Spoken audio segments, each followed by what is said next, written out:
ஒரு AI video ஒன்று பார்த்தேங்க. ரொம்ப அருமையான வீடியோங்க. நல்ல மெசேஜ் கொடுத்துட்டு போயிருக்குதுங்க அந்த வீடியோ.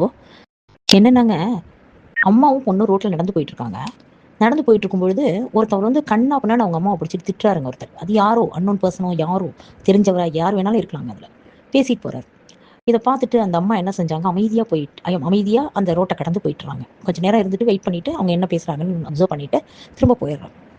போன உடனே வீட்டுக்கு போன உடனே அவங்க பொண்ணு கேட்குறா, ஏம்மா அவ்வளோ பேச்சு பேசுகிறான் அந்த ஆளு, நீங்கள் வந்து இப்படி அமைதியாக வந்துட்டீங்களம்மா, என்னம்மா காரணம் உங்களுக்கு, ஏன் இப்படி பண்ணுறீங்க அப்படின்னு கேட்டப்ப அவள் சொன்னாலாம், அவங்க அம்மா சொன்னாங்களாம், இல்லைம்மா அவன் சொல்கிற கருத்தெல்லாம் அவன் அவன் சொல்கிறான், அவன் என்னை திட்டான் அப்படிங்கிறதுக்காக நாம் அதுக்கு பதிலுக்கு திட்டிட்டோம் அல்லது பதிலுக்கு நம்ம ரெஸ்பான்ஸ் பண்ணிட்டோம் அப்படின்னு சொன்னால், அப்போ அவனுக்கும் நமக்கும் என்ன டிஃப்ரெண்ட் இருக்குது, சரியா? அதனால நம்ம வந்துடுறது நல்லது. ஏன்னா என்ன காரணம் அப்படின்னு சொன்னால், எல்லாத்துக்கும் இதே தாங்க, ரிலேஷன்ஸ்க்கும் அப்படி தான், நம்மளோட ஃப்ரெண்ட் சர்க்கிள் எல்லாத்துக்குமே அதுதான். எந்த இடத்துல நம்ம பேசணுமோ அந்த இடத்துல நம்ம பேசணுங்க.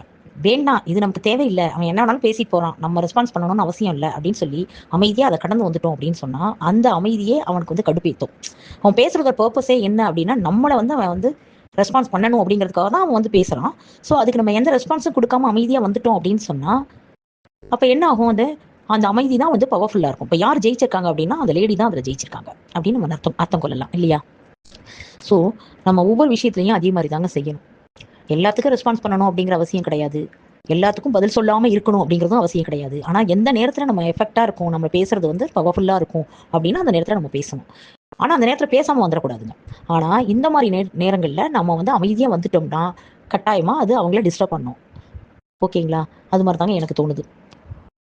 இன்னொரு சுவாரஸ்யமான நிகழ்வுகளை பார்க்கலாங்க. தேங்க்யூ.